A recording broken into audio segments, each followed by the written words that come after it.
There was an empty chair near the door that night. It was not the best chair in the tavern. One of its arms had been smoothed pale by years of wet sleeves, and the woven rushes of its seat gave a little sigh whenever anyone settled into it. Yet the chair stood where the fire could reach it, just beyond the long table and close enough to the door that a tired guest might find it without crossing the whole room. No one was sitting there. Even so, a candle burned on the table beside it. Outside, rain moved through the darkness in soft gray sheets. It gathered beneath the eaves, ran from the signboard, and tapped at the shutters with the patience of someone who knew the door would eventually open. Cloaks steamed on pegs. A pot of onions and barley rested near the coals.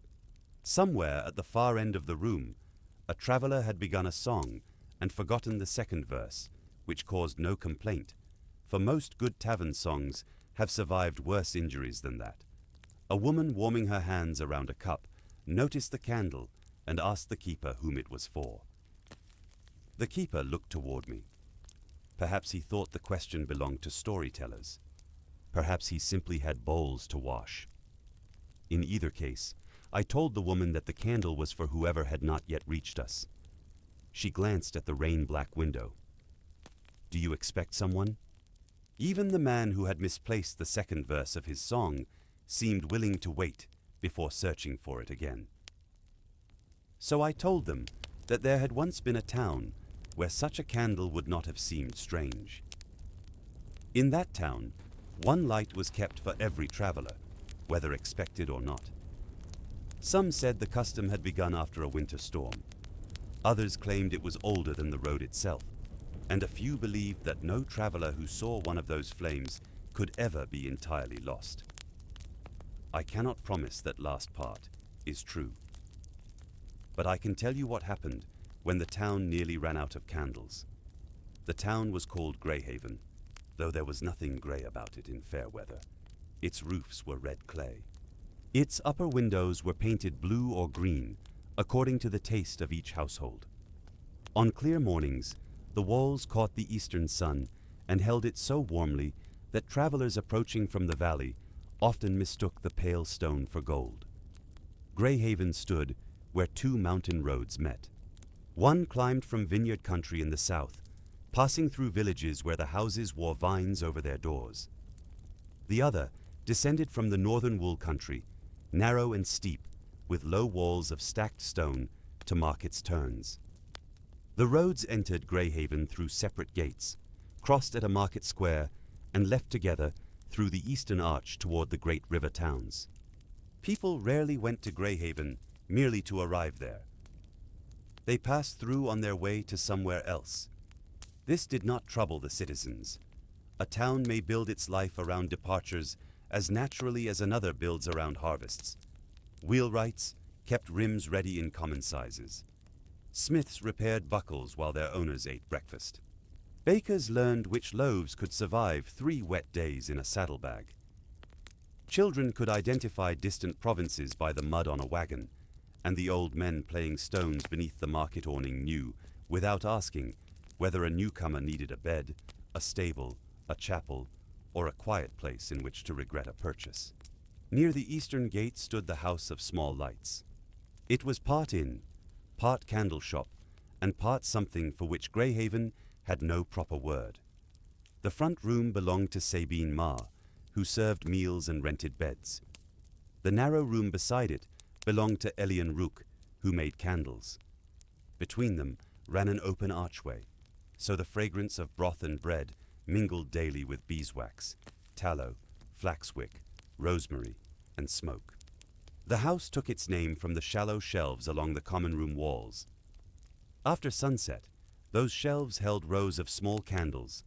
Each was no longer than a finger. Some were cream-colored and gave off a faint honey scent. Some were yellow from summer wax. Others were plain tallow, rough at the sides and inclined to bend if placed too near the hearth. Whenever a traveler entered Greyhaven after dark, Elian lit one. He would ask the traveler's name, scratch it lightly into the candle's base with a bone needle, and place the flame on a shelf. The candle burned while the guest ate, rested, or waited for a room.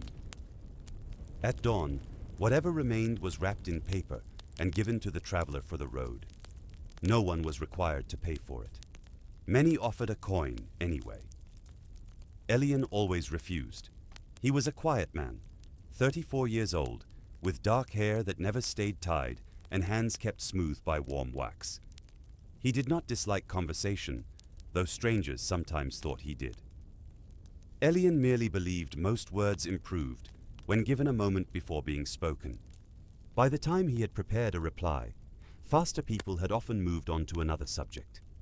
Sabine never mistook his silence for uncertainty. "3 through the south gate," she called one wet evening early in spring. A cooper, his sister, and a fellow who claims to sell weatherproof maps.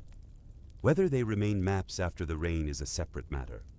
The map seller gave his name as Corin and looked offended when a drop of rain fell from his nose onto his own merchandise.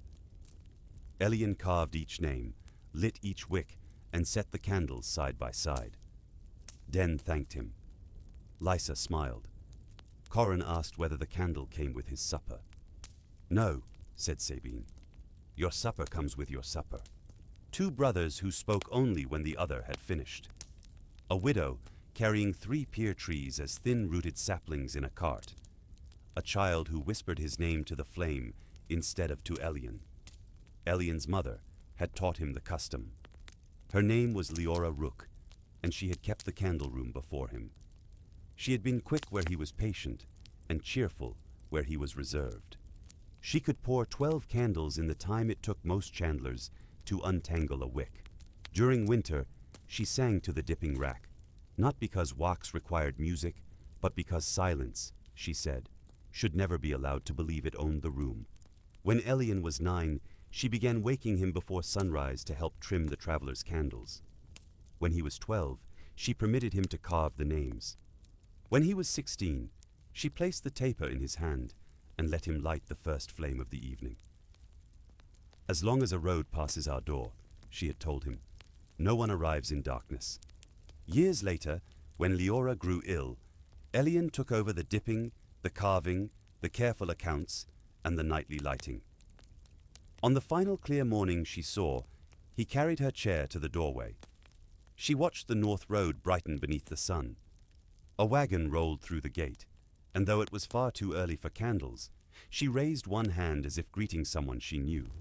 "Keep it," she said. Elian had never asked whether she meant the shop, the custom, or the road. He had kept all 3 as well as he could. 5 years passed. The town changed in small ways. A cooper's yard became a dye house. The northern gate received a new oak door.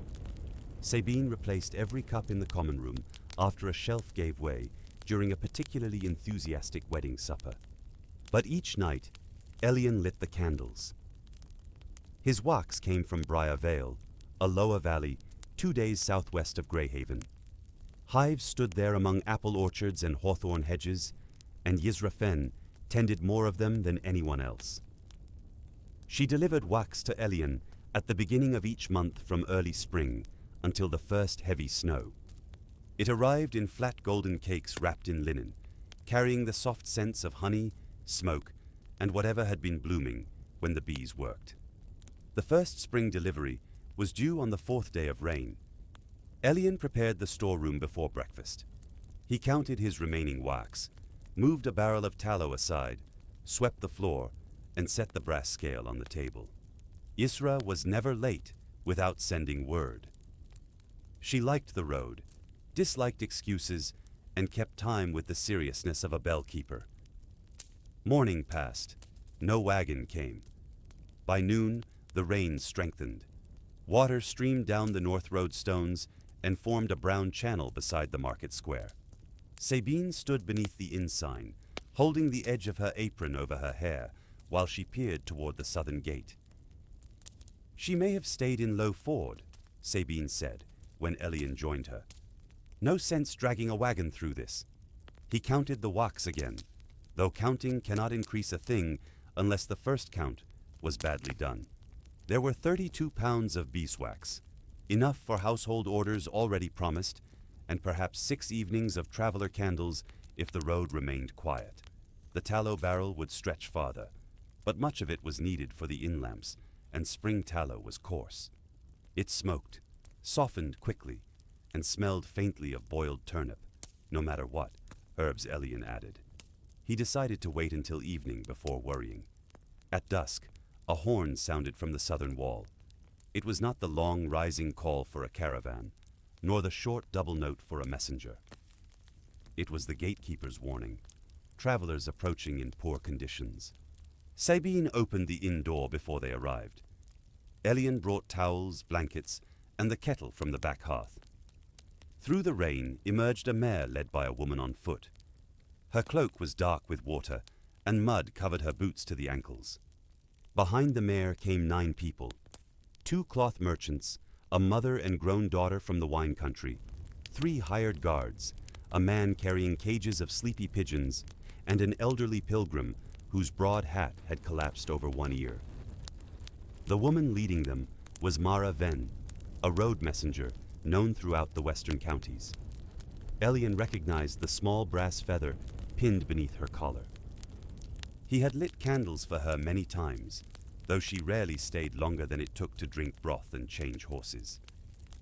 That evening she did not ask for a fresh horse. "Close the south gate after us," she told Sabine. "A shelf of earth came down above Low Ford. Half the road is beneath it, and the other half is trying to join. A shepherd warned us before the slope shifted again." Mara gave the mare's reins to a stable boy and lowered her voice. "There is more rain in the hills. No carts should attempt the road tonight. We found no wagon." He carved the names: Mara, Jori, Pel, Anwen, Sela, Bram, Othi, Sen, and Old Neril, who spelled his name twice because the first time his hat dripped into his mouth. The pigeon keeper was called Faris.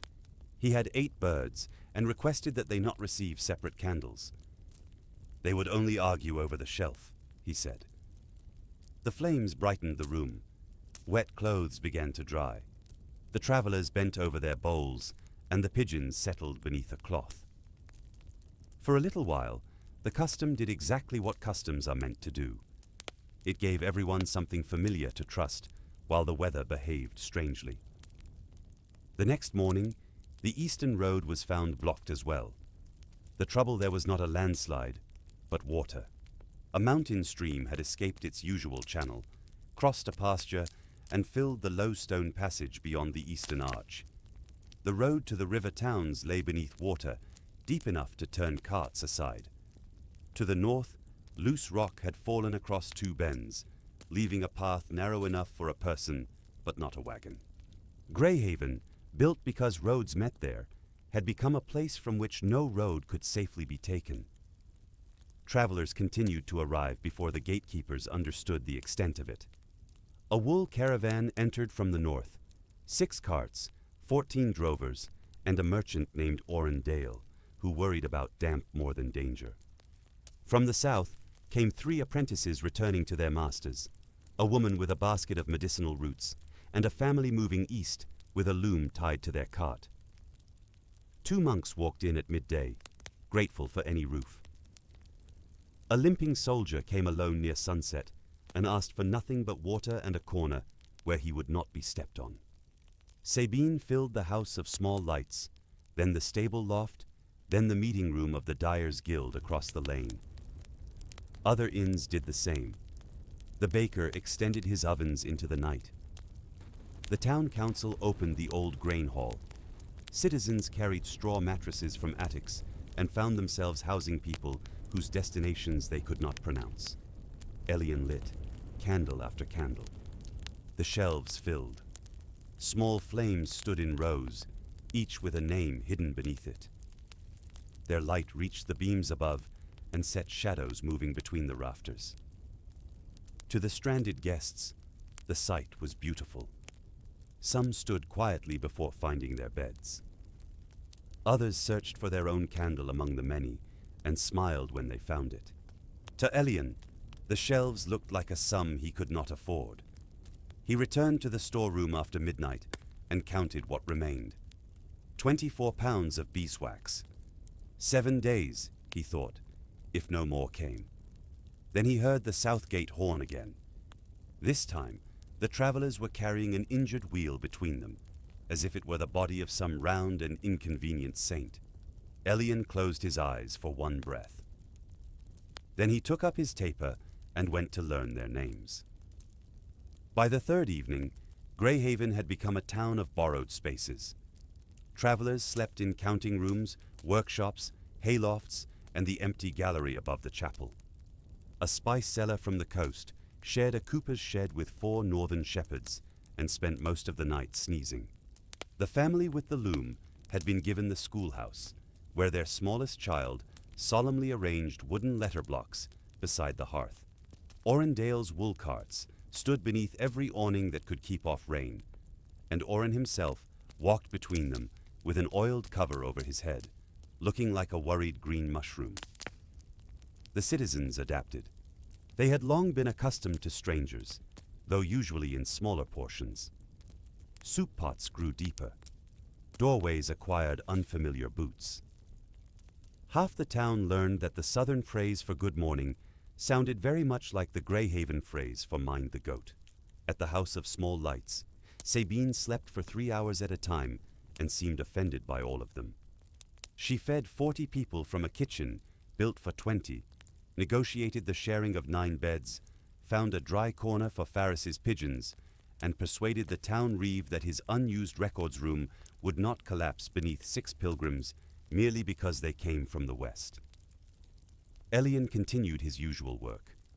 Orders waited, storm or no storm. The chapel needed altar tapers.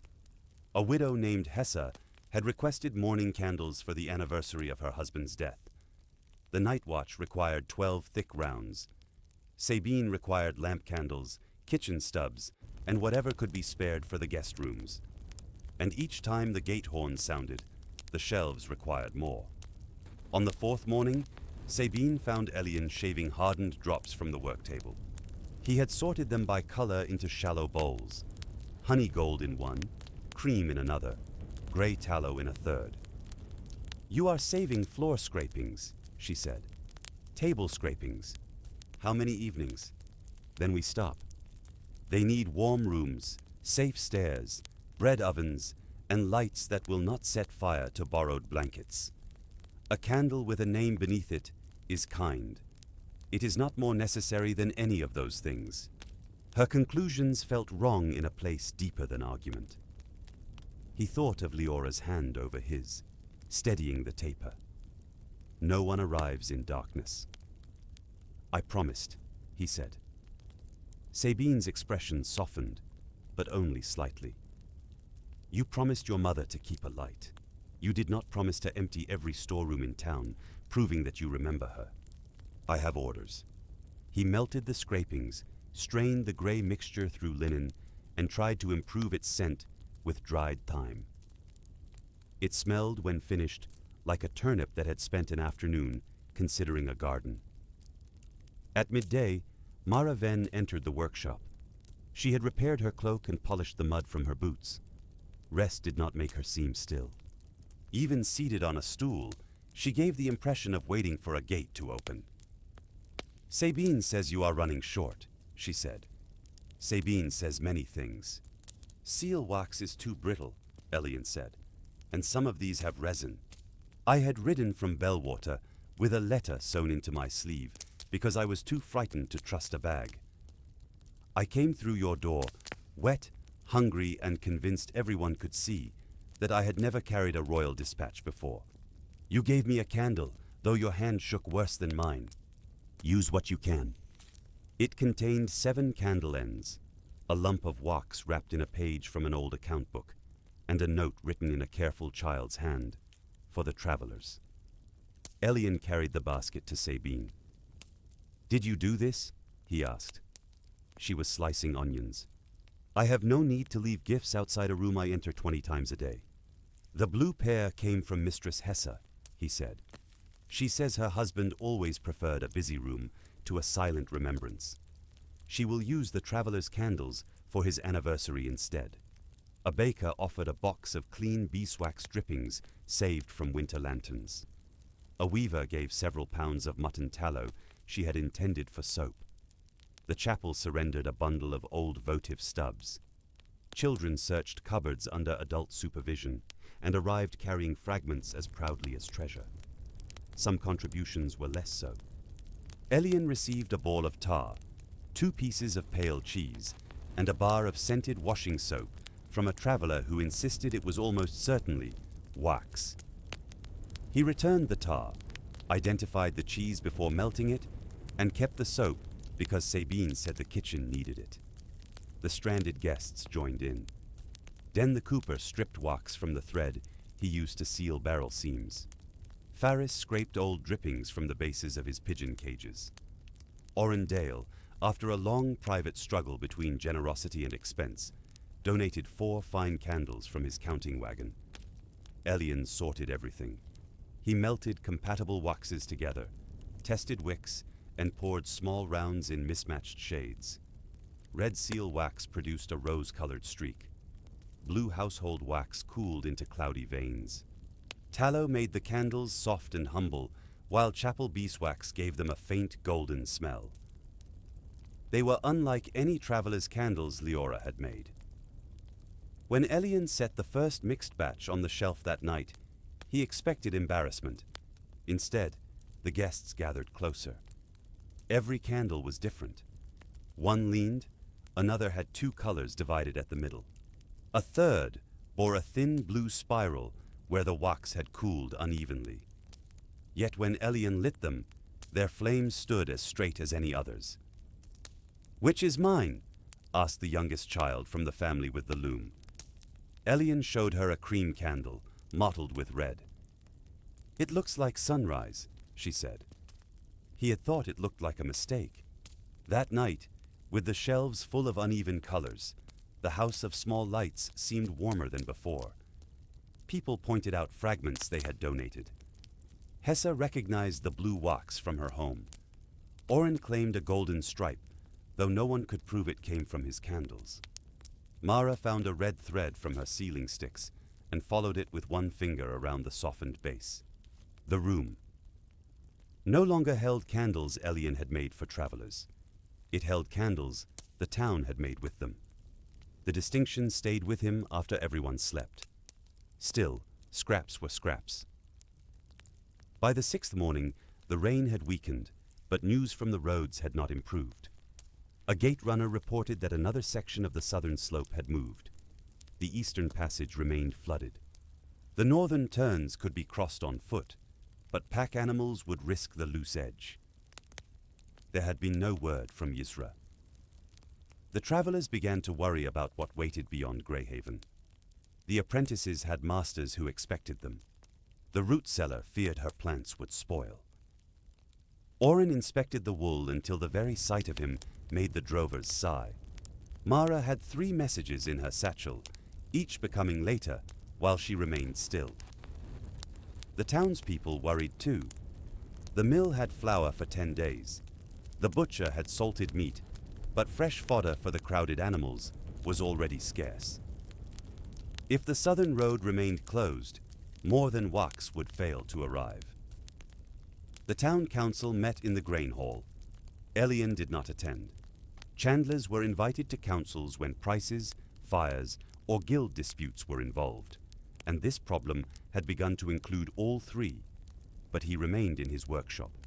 He had spent the morning filling household lamps and the afternoon making traveler candles from a mixture that smelled faintly of thyme, chapel incense, and Orrin's expensive cinnamon oil.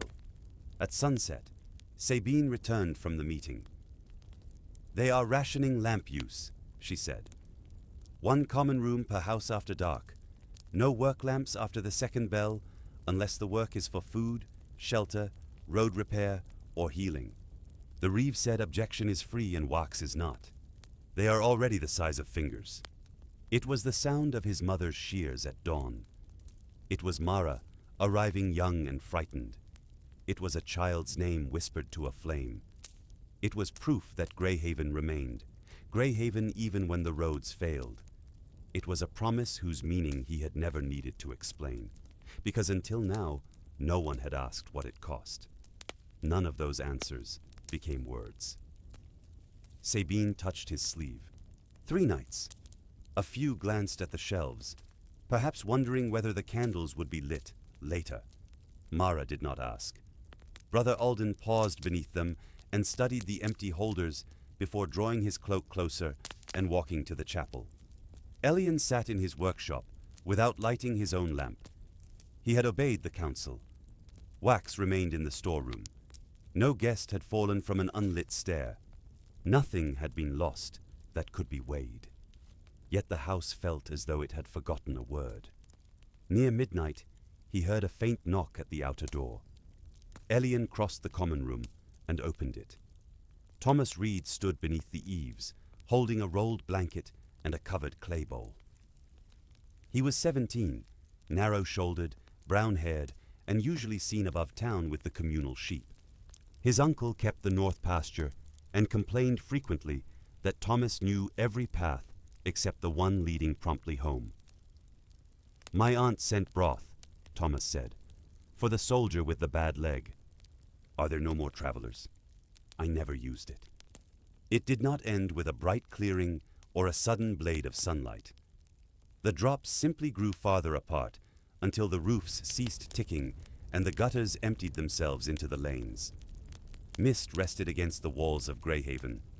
The mountains remained hidden, but for the first time in 6 days, people stepped outside without covering their heads.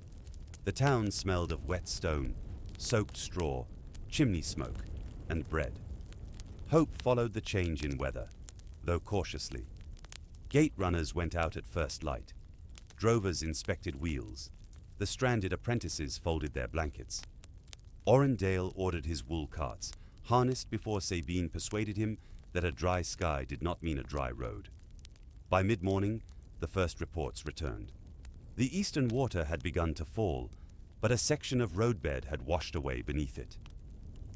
The southern landslide stretched farther than Mara had seen, a broad slope of earth, stone, and uprooted trees. A person might cross its lower edge on foot if guided. No laden wagon could pass. The northern road was drier, but 3 corners remained too narrow for carts. The roads were no longer worsening. They were not open. Greyhaven settled into a different kind of waiting. Elian extinguished the unnamed candle after sunrise. Its white wax had run down one side and hardened around the holder. He left the remaining stub there. The shelves above it stayed empty. When he returned to the workshop, Brother Alden was waiting beside the bench. Alden was a small man, folded into a large brown robe. White hair escaped around his ears, and his fingers carried permanent shadows of ink. He copied contracts, births, deaths, boundary agreements, chapel texts, and letters for anyone whose words were clearer in the mouth than on the page. He had known Leora since before Elian was born, and had once claimed that she could detect a poorly trimmed wick from across the market square. "I saw your candle," Alden said. "The council forbade travelers' candles. That belongs in the upper cabinet. Dates of arrival. Sometimes an occupation or destination." Leora had shown him the first page when he was a boy, tracing a line written nearly 200 years earlier. First light, kept for Ivan Farrow, mason, in the month of high snow. "Why did you take it?" Elian asked. "Because something troubled me." Alden laid the ledger down. "I remembered a phrase your mother used when I was young. Not the one everyone knows. Another. She said a traveler leaves the candle brighter than he found it." The letters were smaller than the main text and slanted sharply, as if added by someone reluctant to waste paper. Elian leaned closer. "It is an account," Alden said. "Not of Wax, of ours." Then, Joseph Hanley, traveler, watched the east beacon from midnight until 2. Page after page contained similar notes. Travelers swept the common room, repaired stools, guided wagons, copied directions, delivered messages, tended animals, shared medicine, and walked backward along the road to meet those who had not yet arrived. Some entries named larger deeds. One mason rebuilt a fallen chimney. A river pilot taught 3 townsmen how to read flood marks. A midwife stayed 6 weeks and delivered 2 children, yet most were modest. 1 hour at the gate, half a loaf left for morning, a dry pair of stockings, a song taught to someone who could carry it farther. These are old hospitality debts, Elian said. That was my first thought. Alden turned to the beginning. Then I found this. Customs wear down. A wheel loses its rim a little at a time. Drovers helping stable boys lift grain sacks. Merchants carrying letters. A woman repairing a torn curtain because Sabine had found her a bed. No one had named those things, part of the candle custom. Perhaps naming had once been unnecessary. There are later notes, Alden said. Fewer each decade. By your grandfather's time, the hours are recorded only during storms or road closures. Your mother wrote 3. She had not merely received a candle 12 years before. She had left an hour. There is another thing, Alden said. On the final written page, Leora had copied the 5 lines. Beneath them, she had added a sentence. Do not let Elian carry both halves alone. The room became very quiet. Outside, people crossed the lane, calling news from one doorway to another. A hammer began somewhere near the gate. Sabine's kitchen knife struck the board in a steady rhythm. Elian read his mother's sentence again. He could not know when she had written it. The ink had faded to brown. It might have been during her illness, or years earlier, when she first trusted him with the evening taper. It was not an instruction he remembered receiving. It did not tell him what to make or how much to save. It offered no clear rule at all. It only named what he had done. He had kept the light. He had also carried the hour. Each night he made the candle, carved the name, refused the coin, tended the flame, wrapped the stub, and prepared to do it again. He had believed that faithfulness meant allowing nothing to change. But a promise kept alone can slowly become a burden. No one else knows how to share. She should have told me, Elian said. Alden waited before replying. Perhaps she thought she had. Conversations softened as Elian placed the book on the central table. Speaking to one stranger gave him time to choose his words. Speaking to 40 gave him none at all. He began anyway. The candles will remain unlit tonight, he said. The council is right that the wax is needed elsewhere. But we have kept only half the custom, Elian continued. The light was meant to be given freely. In return, every traveler could choose an hour to leave for whoever came after. Oren frowned, though not with great force. Elian opened the ledger and read several of the old entries. Harness repairs, letters carried, bread left, a beacon watched. As he spoke, people came nearer. Den the Cooper stood in the arch. Faris brought his stool, and one pigeon emerged from beneath the cage cloth to listen with one bright eye. No one owes payment, Elian said. The old rule says the hour must be chosen. But Greyhaven has given us all shelter, and the roads will need more than patience before they open. If you know a useful thing, tell Sabine. If you can give an hour, tell her where. Then put a list beside the kitchen. The root cellar could sort the town's damp medicinal stores before mold took them. Faris could send 2 pigeons if anyone knew which roads remained reachable. Oren's drovers knew knots, hauling, wagon balance, and the management of stubborn mules. The family with the loom offered to mend blankets. Even Oren eventually admitted he could calculate loads faster than anyone in the room. That may be useful if the North Road can take pack animals, but not carts, Mara said. It will be useful, Oren replied. Whether the North Road appreciates arithmetic is another question. 2. Den and 3 drovers repaired every loose wheel in the market yard. Lysa organized a sewing table beneath the grain hall windows, where torn cloaks, wagon covers, blankets, and one very dignified pair of trousers awaited attention. The monks cleared silt from the chapel drain. The root cellar saved 2 shelves of willow bark and taught the apothecary's apprentice how to dry the rest over low heat. Mara formed groups to walk the safe portions of each road and mark hazards. Faris tied short messages to his pigeons. One flew east toward the river towns. Another turned south, circled twice above the walls, and vanished into the mist. Sabine's board filled with chalk lines. Some tasks required skill, others required hands. Floors were swept, firewood stacked, animals brushed, meals carried, and children watched while parents worked. For each completed hour, Alden wrote a small mark in the old ledger, not beside the giver's name, but beneath a simple heading, "For those who follow." No one kept exact time. The effort passed from person to person. A wool drover spent an hour repairing a stable partition, then taught 2 schoolboys the knot he had used. The boys practiced on kindling bundles and later secured supplies for the gate runners. A southern apprentice helped the baker knead dough, and the baker gave him 3 loaves for his eventual journey. Work became knowledge. Knowledge became provision, and provision became another person's safer road. Elian watched it from his doorway. He repaired lamps with bent shutters and cracked reservoirs.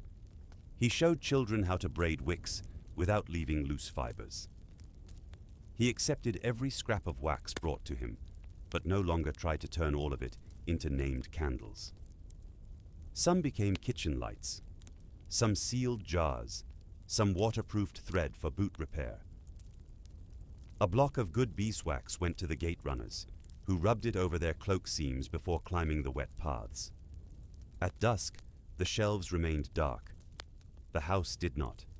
One lamp burned above Sabine's taskboard. Another stood on Elian's workbench. The kitchen fire shone through the arch, touching faces as people entered to report what they had done. There were fewer lights than before, but each served many hands. Elian still missed the candles. He missed the quiet moment of carving a name. He missed the rows of flames.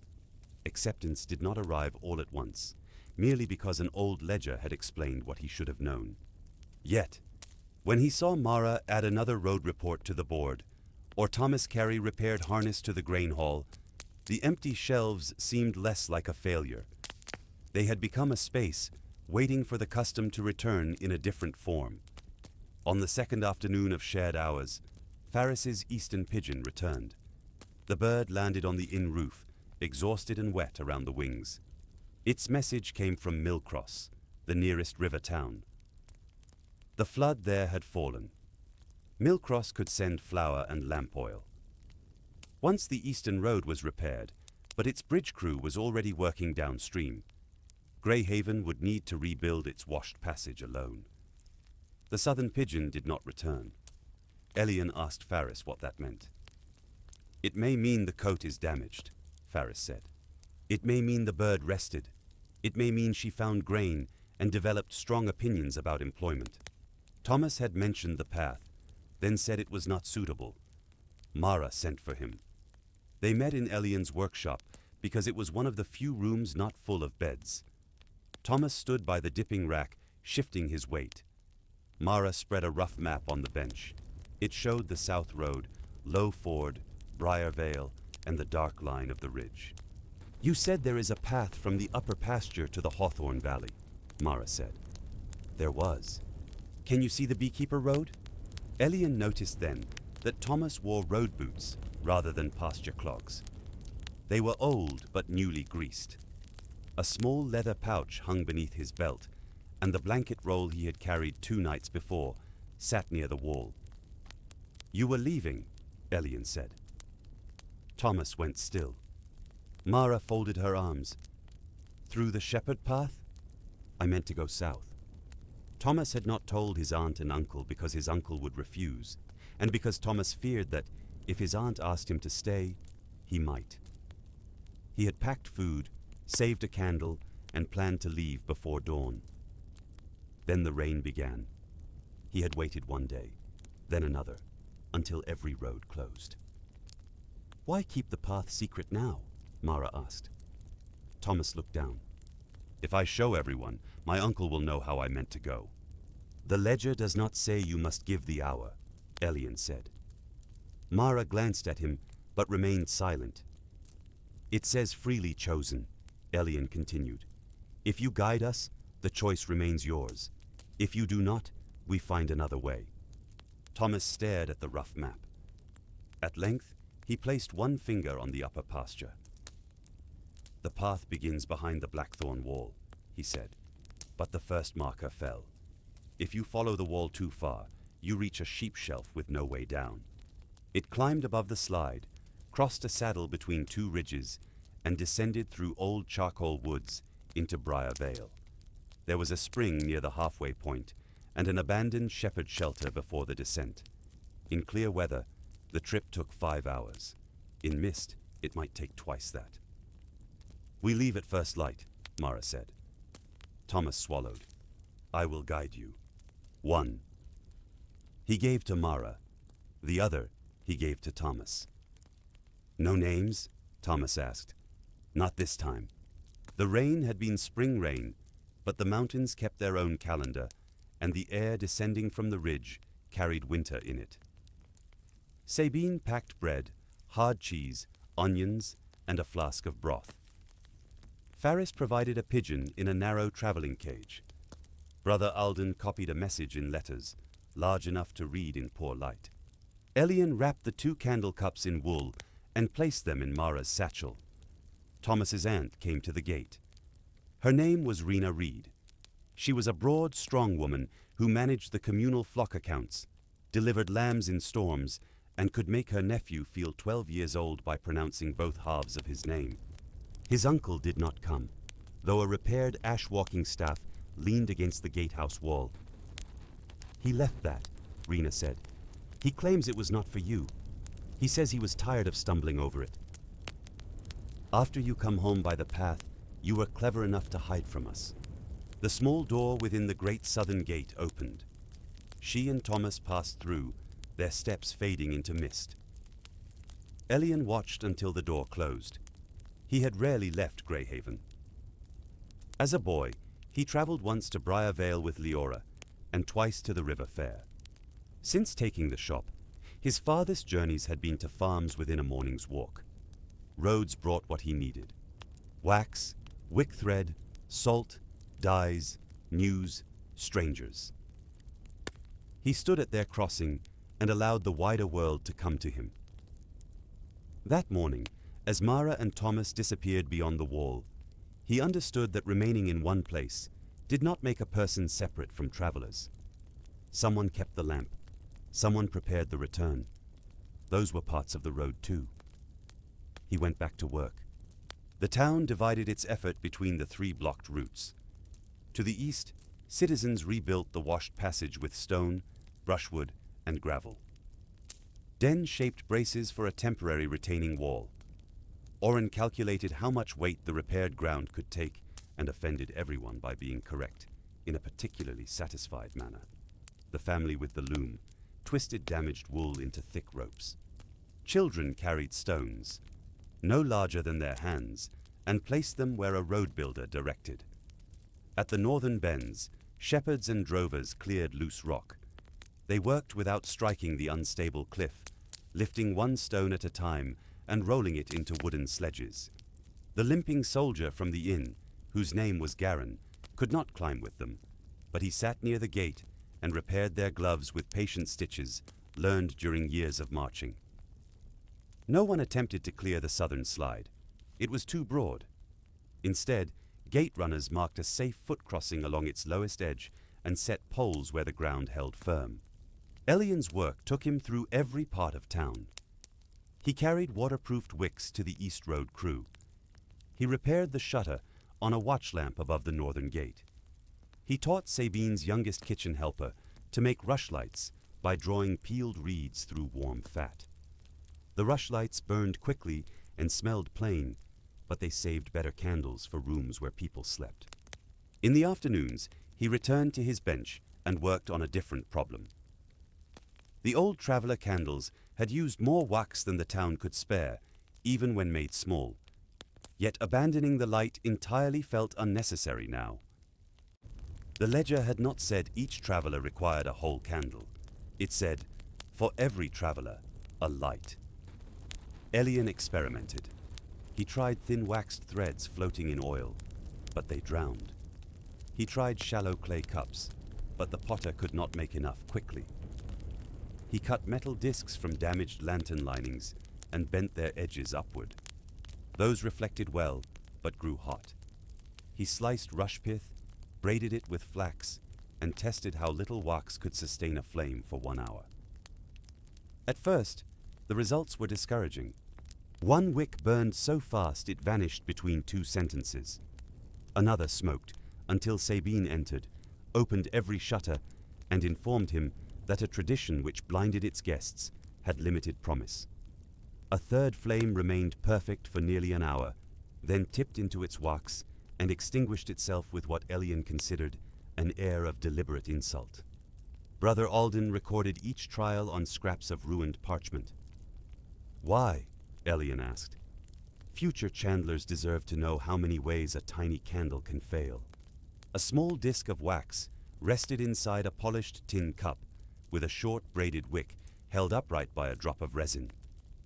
The cup reflected the flame, making it appear larger than it was. 1 ounce of wax burned for more than 2 hours. Elian placed the cup on the shelf beside the door.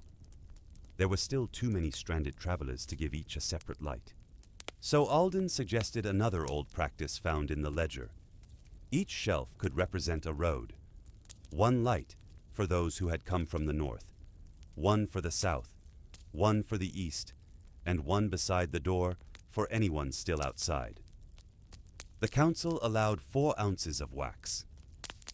That night, 4 lights returned to the House of Small Lights. No names were carved beneath them. Instead, travelers wrote their names on narrow paper strips and placed them in bowls beneath the shelves.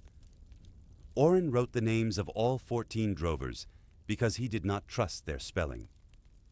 The Loom family's youngest child drew 6 circles, 1 for each member, and declared that circles were how their names looked when traveling. The lights were small, but the polished cups multiplied them across the wall. Guests spoke more softly when they saw them, not because the flames were sacred, nor because anyone commanded quiet, but because people tend to lower their voices near a kindness they understand.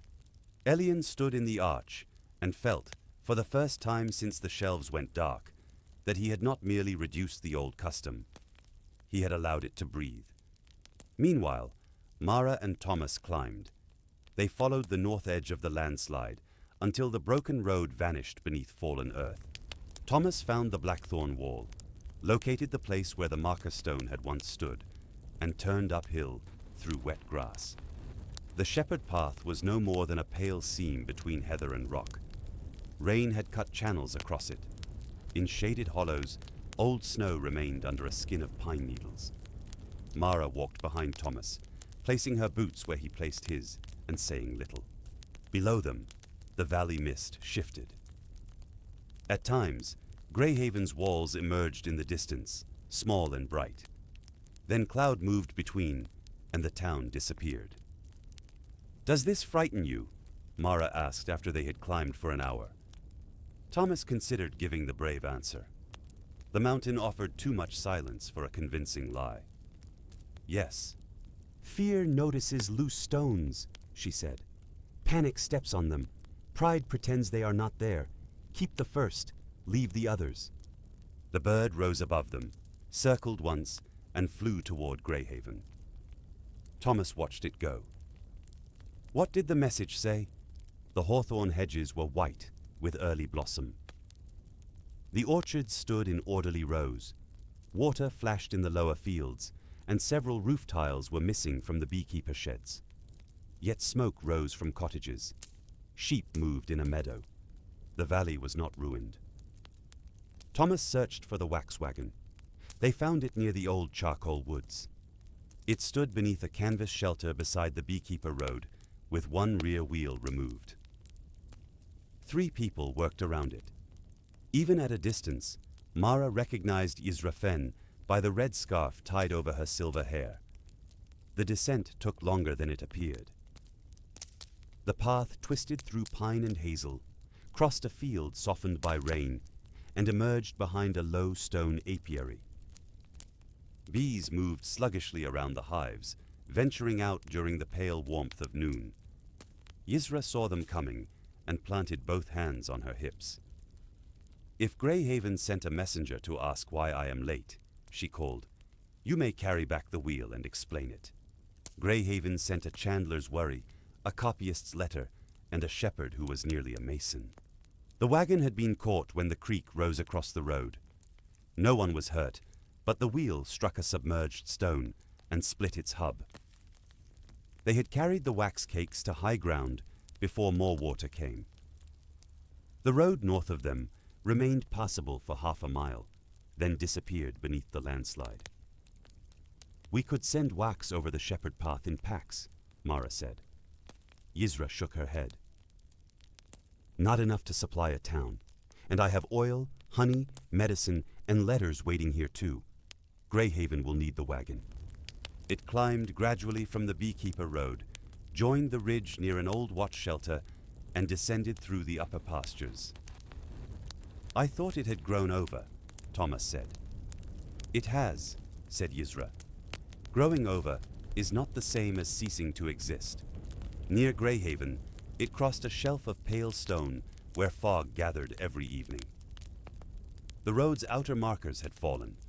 A driver approaching in mist could not see the safe turn and might follow the shelf too far. "Can the markers be rebuilt?" Mara asked. "With time," Yisra said. "But Greyhaven's supplies cannot wait for perfect weather, and tomorrow night the valley fog will thicken.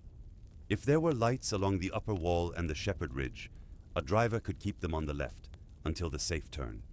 Unfortunately, mine is on the other side of a mountain wondering where his wax has gone." Mara would return ahead on foot, carrying the route and arranging help to clear the upper section from Greyhaven's side. Before leaving, Mara handed Yisra one of the small candle cups. "Elian made this from a candle Thomas gave him. Tell him I have 80 pounds of spring wax. If he wants it, he must show me where to put my wheels." It flowed between orchard rows, covered the road, and climbed toward the charcoal woods.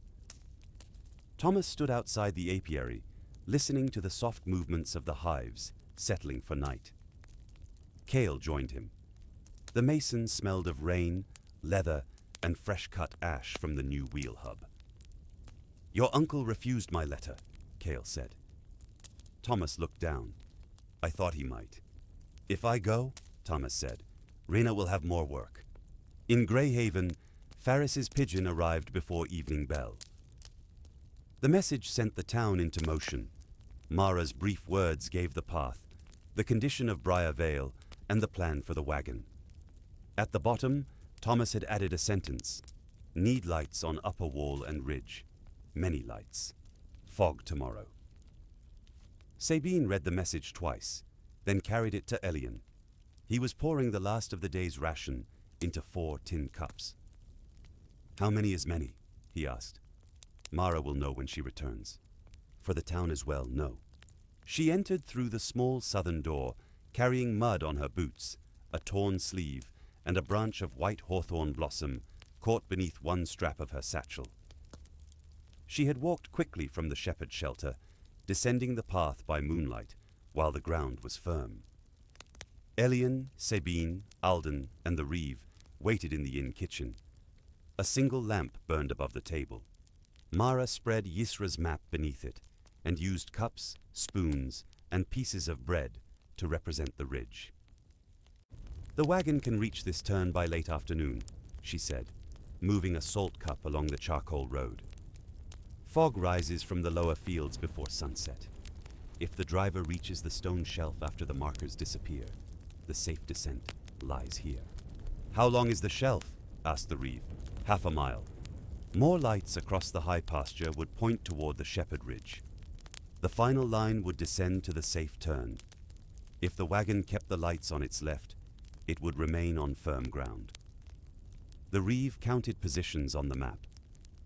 18. The wax would need to burn for 4 hours, perhaps 5. Wind guards would require tin or horn. The upper positions could not be left unattended, which meant each light needed at least 2 people to tend it safely. "It will take the traveler wax," he said, "and most of the household reserve. If the wagon fails to arrive, we will have dark houses and no supply." A few petals fell onto the map. "We use the wax," she said. The reeve frowned. "You say that as an innkeeper, not as the council." The candle was given freely. The hour was chosen. Both were kept for the one who followed. Wax, sitting safely in his storeroom, gave no light at all. "We use it," he said. The reeve looked from face to face. At last, he placed the spoon at the safe turn. "Then Greyhaven will need 20 lamps by noon." Elian reopened the candle room's shutters and lit both bench lamps. Brother Alden brought the failed trial notes. Sabine woke everyone sleeping in the common room and asked for tins, shallow bowls, polished plates, damaged lanterns, and hands willing to scrub soot. The request traveled through the town. People arrived carrying light in every shape Greyhaven possessed. Iron wall lamps, horn-sided lanterns, brass dishes, clay oil cups, a silver table lamp from the reeve's dining room, impressive but too delicate for the ridge, miner's lamps with narrow vents, a baker's oven taper long enough to reach behind stones, 3 hanging lamps from the bathhouse, one of which still smelled of lavender. Elian chose the strongest containers for the path. Den repaired hinges. Lysa cut wind guards from oiled linen. Oren's drovers polished tin reflectors with ash until each returned a pale, warped version of the face above it. In the workroom, wax melted in every vessel that could bear heat. Beeswax filled the large pot. Tallow warmed in the kitchen. Old candle ends softened in a covered pan. Elian mixed them according to use. Ridge lights received the cleanest blend because they must burn steadily in wind. Wall lamps could use smoky tallow. The final marker at the safe turn received pure beeswax and a thick braided wick. He hesitated before adding Leora's remaining wax. She had left a small wrapped cake at the back of the storeroom. It came from her final summer of work, honey gold and stamped with the Rook Chandler mark. Elian had kept it through 5 winters. He had never intended to burn it. He had never decided what else it was for. The cake weighed 1 pound, enough for the last lamp to remain visible through fog. He unwrapped it. The wax smelled faintly of apple blossom. Brother Alden stood beside him, but offered no advice. Elian broke the cake in half, then in quarters. The sound was small and clean. He placed the pieces in the pot. They softened at the edges, leaned against one another, and disappeared into the brighter wax below. Elian expected grief. What came was different. The keepsake had not vanished. It had become available. He stirred the mixture. At the other end of town, Mara organized the lightkeepers. Garin the soldier paired people by experience and steadiness. Shepherds would take the high pasture. Gate guards would climb the wall. Travelers accustomed to night roads would tend the ridge stations. No one would stand alone. Thomas's Aunt Rena chose the position nearest the safe turn. "You know that shelf?" Mara asked. "I taught Thomas where not to put his feet." "I am only going because Rena forgets edges when angry," he said. "He is only going," Rena told Mara, "because apologizing in a warm room would be too easy." Each had a polished backing and a protected wick. Each carried enough fuel for at least 5 hours. Citizens gathered as Elian moved down the row with his taper. 1 flame became 2, 2 became 3, and soon a wavering path of light stretched from the grain hall to the eastern gate. Sunlight made the flames modest, but the reflectors shone. When a cloud passed, the whole line brightened at once. "It looks like a road," said the child who drew names as circles. It did. After the test, each lamp was extinguished, cooled, numbered, and carried to its station. People climbed ladders, paths, and wet pastures. Oren checked the lamp list twice. Sabine packed bread and watered cider for those who would keep the flames. Faris sent a pigeon to Briar Vale with one message: "Lights ready. Come at 4th bell." Elian took the last lamp himself. It was the beacon made with Leora's wax, a broad tin cup fitted into a wooden case with a polished back.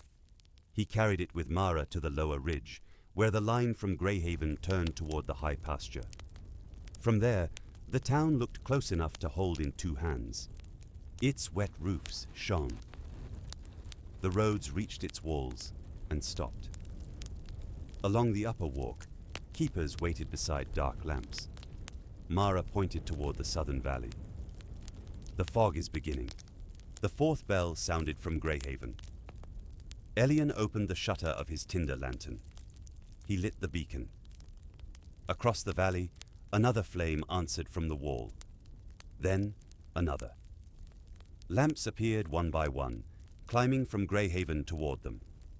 The line crossed the pasture, reached the ridge, and bent downward beyond sight.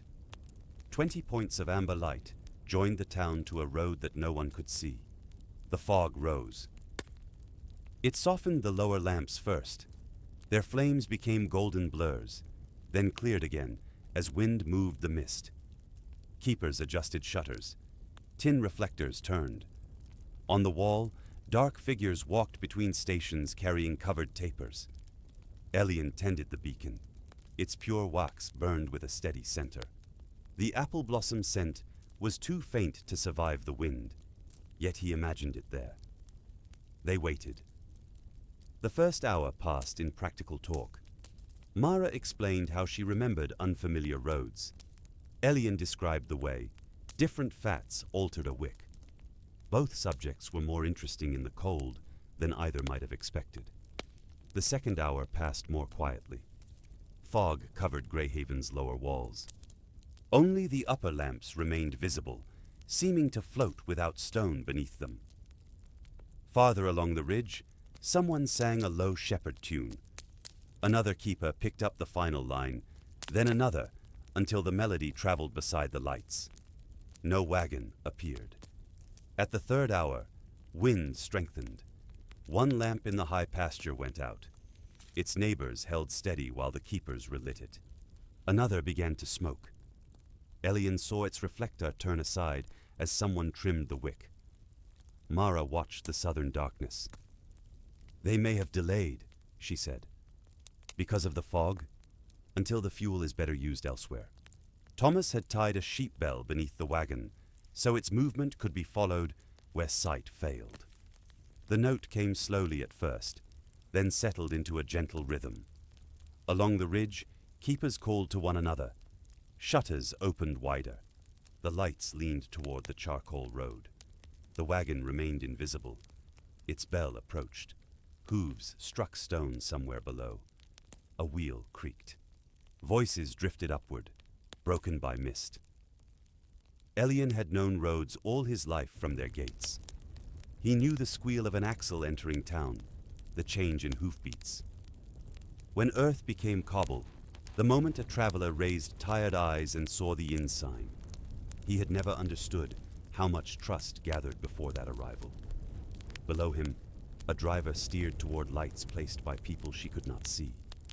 At the final shelf, Reyna and Davin opened the beacon made from the remaining clean wax. Its reflection spread against the fog like a door. The wagon bell slowed. For several breaths, there was no sound but wind. Then Thomas called from below, "We see the turn." They lifted the lamps and joined behind it, so the line of lights did not disappear. It moved. A procession formed along the old charcoal road, Yisra's wagon in front, then drovers, shepherds, travelers, townspeople, and the lamps they had tended. Elian and Mara descended to meet them. The fog thinned near the upper pasture. First the horse appeared, dark and patient. Then Yisra emerged beside it, with one hand on the bridle. Cale walked by the repaired wheel. Thomas held the lead rope, his face tired and bright. Behind them rolled the cargo Greyhaven had waited for, wax wrapped in linen, jars of honey, lamp oil, bundles of herbs, letters, and 3 sacks of grain added by the people of Briar Vale. Yisra stopped the wagon beside Elian. "You built me a road from candles," she said. The town did. As they approached Greyhaven, bells rang from the wall. Not an alarm and not a formal welcome. Someone had simply begun pulling a rope, and someone else decided the sound was right. Every remaining lamp in town appeared in a window. Sabine had not ordered it. The council had not planned it. Citizens saw the moving lights and brought out whatever flames they had saved. Rushlights glowed behind horn panes. Kitchen lamps stood on sills. The chapel opened its doors. The grain hall placed 2 tallow cups beneath its awning. Even Oren's counting wagon displayed a lantern, though he later insisted this was necessary for inventory. The house of small lights shone at the eastern gate. Its shelves did not hold a separate candle for every traveler. They held 4 road lights, and beneath them, bowls overflowing with names. The procession entered Greyhaven between windows of gold. No one slept early that night. The wagon stopped in the market square beneath the dripping awnings. Yisra climbed onto its step and directed the unloading with the authority of someone who had carried the same goods over 2 mountains and would not permit confusion to damage them at the final 20 yards. Wax went to Elian's storeroom. Lamp oil went to the council store. Herbs and medicines went to the apothecary. Grain went to the mill, honey to the inn kitchens, and letters to Mara, who sorted them by destination, even while Sabine pressed a bowl of stew into her hands.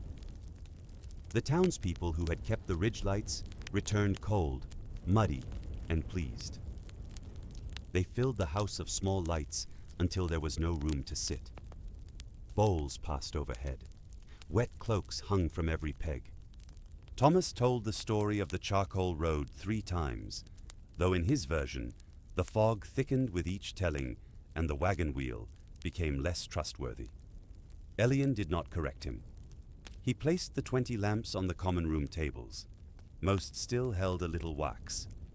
Their metal sides were dented. Their reflectors bore fingerprints and soot. They were not beautiful objects, yet travelers touched them as they passed, recognizing the lights they had seen from the ridge. Yisra came into the workshop after eating. She examined Elian's tins, his braided wicks, and Brother Alden's pages of failed designs.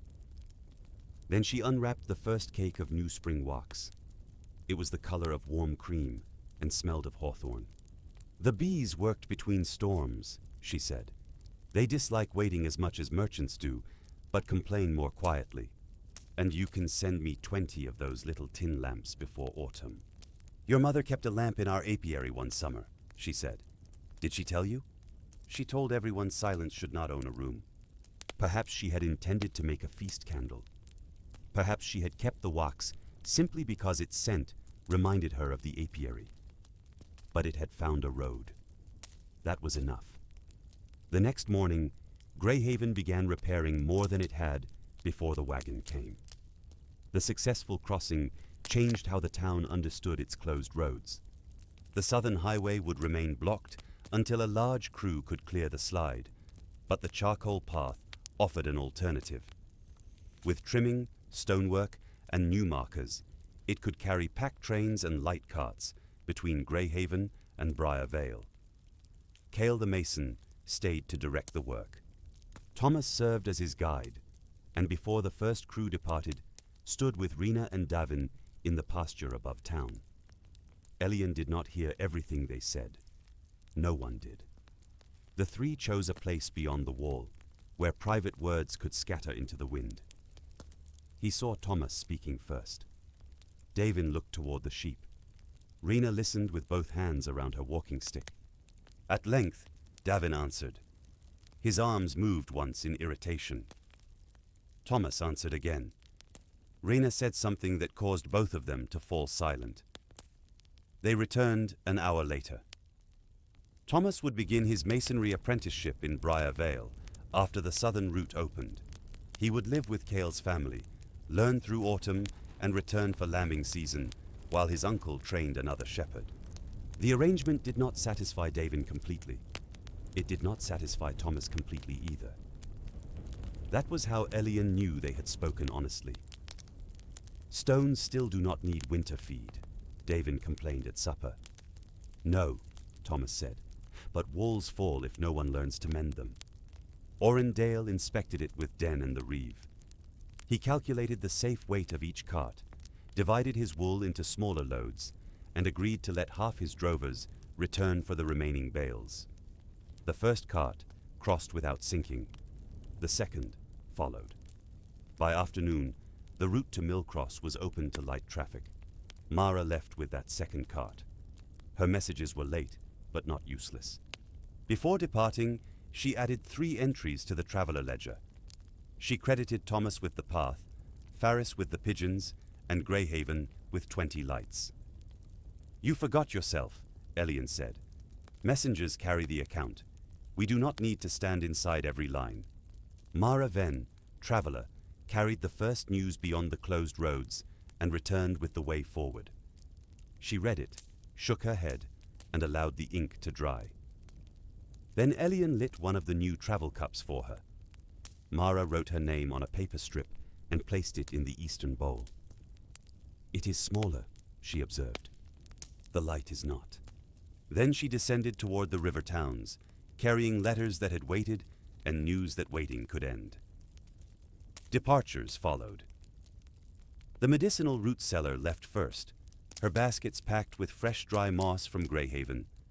The apprentices followed after receiving messages from their masters. The monks returned south on foot with a road crew. The family with the loom chose to remain another week and helped weave straps for the new ridge markers. Orendale departed with his first wool carts. Before leaving, he presented Elian with a written calculation of the wax saved by the 4 road lamps over a full year. "It is approximate," Oren said, "because you have not maintained adequate arrival records by road, season, candle width, or weather." Faris sent his pigeons home and waited until both returned before leaving with the empty cages. Den and Lysa traveled east after repairing the wheel they had carried into town. Garin the soldier stayed until his leg improved, then offered to join the North Road crews for wages. Sabine found him a room above the stable and pretended not to notice that he repaired every torn kitchen cloth while recovering.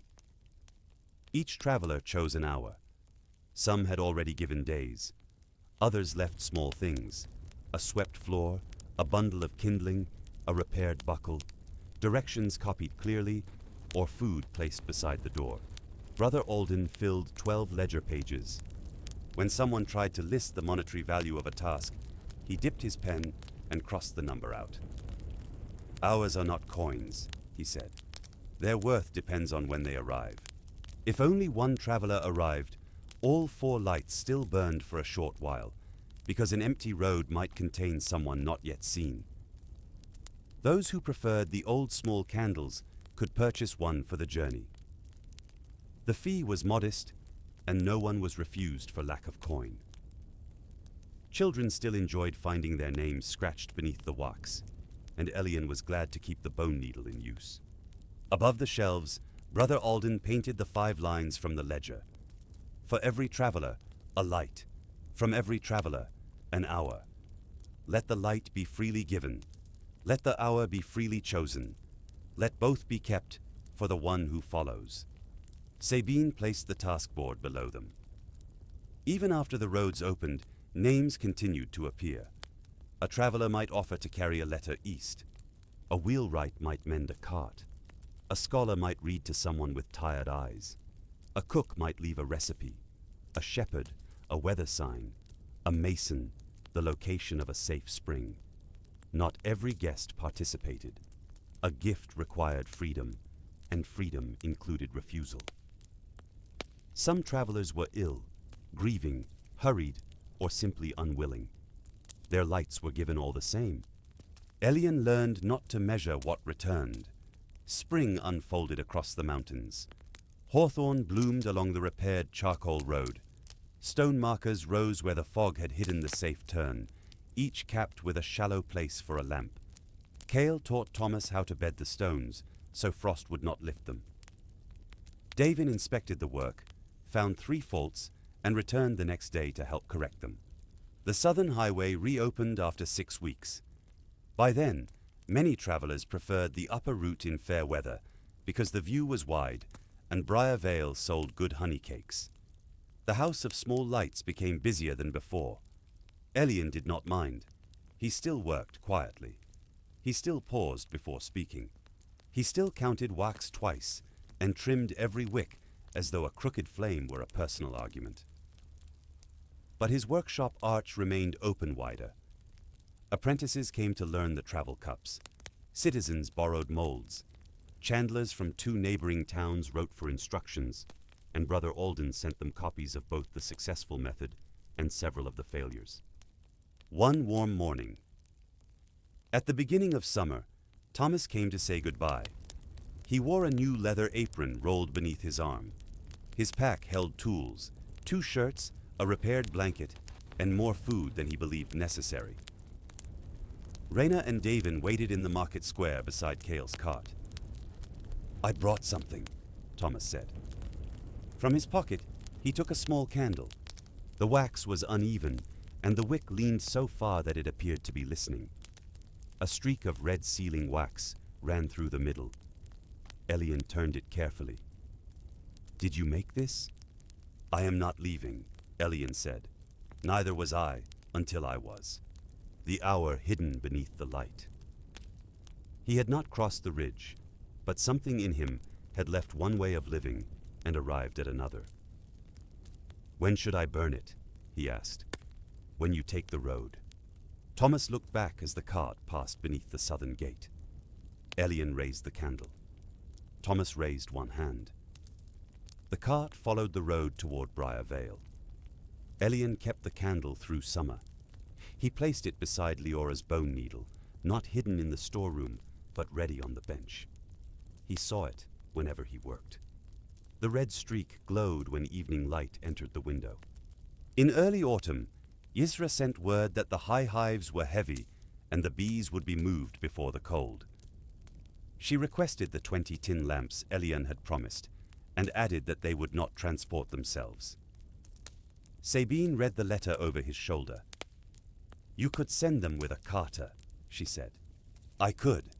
3 days later, he packed the 20 lamps into straw-lined crates. He closed the shutters of his workroom, checked the storeroom twice, and left instructions no one needed. Sabine stood in the common room beside the 4 road lights. It was before dawn. No guests were awake except Mara, who had arrived from the east the previous night and seemed amused by the entire occasion. Elian placed Thomas's candle on the shelf for the south road. Sabine lit it. His name lay beneath the wax. "How long will you be gone?" she asked. 4 days. Behind it, the common room waited in the dim hour before breakfast. The benches were empty, the task board cleared for a new day, and the bowls beneath the shelves held the names of people sleeping safely above. For most of his life, Elian had stood inside that room and welcomed the road. Now the room welcomed him to it. He stepped outside. Morning had not yet reached the roofs. The road beyond the southern gate was a pale ribbon beneath the stars. Mara walked beside him as far as the square, where her eastbound horse waited. "Does the road feel different from this side?" she asked. Elian considered his answer with his usual care. "It feels," he said, "as if someone has already noticed I left." Their light passed into windows, gate lamps, road markers, apiaries, shepherd shelters, and houses beyond Greyhaven. Some said that if you followed the mountain roads in fog, you could always find one of Elian's tin cups burning where the way bent safely. Others said that was only because people had learned to place them there. I have never found much difference between those explanations. By the time I finished telling this part, the rain outside our own tavern had softened. The forgotten song had not found its second verse, but its singer was asleep against the wall and no longer appeared troubled by the loss. The dice remained beneath a traveler's palm. The barley pot had been scraped nearly clean. Only the chair by the door was still empty. The woman who had first asked about its candle leaned closer to the flame. Did Elian come home? Then came a traveler in a soaked brown cloak, bent beneath a pack and blinking into the firelight. No one knew the traveler's name. No one had expected the arrival. Yet there stood the chair, the warmth, and the small candle waiting beside it. The keeper crossed the room and took the heavy pack. Someone moved a bowl toward the hearth. The woman who had asked the question drew the empty chair back from the table.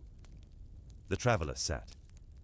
For a little while, there was no need to ask where the road had begun or where it would lead next. There would be time for names after the cloak stopped dripping, time for stories after the first warm mouthful, and time in the morning to decide what hour might be left for whoever followed. The candle flame bent when the door closed. Then it stood straight again. Outside, rain continued across the dark hills. It silvered the roads, filled the ruts, and whispered over every mile still waiting to be traveled. But inside, the chair was no longer empty. The fire had settled deep into red coals, and one small light rested beside a person who had arrived. That is enough for any night.